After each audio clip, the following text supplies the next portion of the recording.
Hey everyone, today's stock is going to be AMD. I want to do a quick technical analysis on this one. Understand we are getting very close to those big support levels at the 200 moving averages, both exponential and simple. But my big breakdown that I personally want to be trading is if we break down below this level of $84.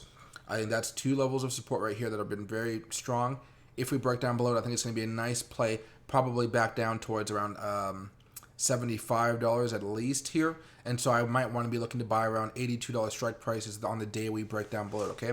But in the short term here on the daily chart, we did just break down out of this small uptrend after we were having a little bit more of a reversal over the past few weeks.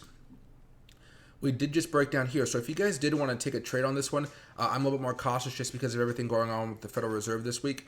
But you could look to open up a position either Monday or Tuesday where you have a strike price of around $93, maybe even as far as $90 if you want to save some money there. 2 weeks out expiration date. And then on Wednesday, when Jerome Powell announces potentially more rate hikes than anticipated, you could see the price come down back down to $87, then bounce off of the Fibonacci level. Okay, and that's going to be most likely way to make some money off of this. And again, watch out for Jerome Powell, but we did just have a golden cross here. I don't think it's doing too much for the price, but just understand we did break down here. I am hopeful that we might come back down to $86 over the next few days, especially with Jerome Powell having his meeting.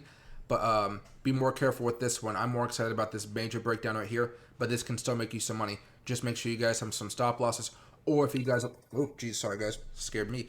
If you guys want to have some stop losses here, what you guys can do is, and I lost my train of thought. You guys, if you don't want to have too many stop losses, you guys can actually change your tune and do a little bit of day trading here. I think that'll help you out as well, especially in the mornings. Follow the drop and then make some money on the recovery, okay? Thanks, everybody, and have a great rest of your day.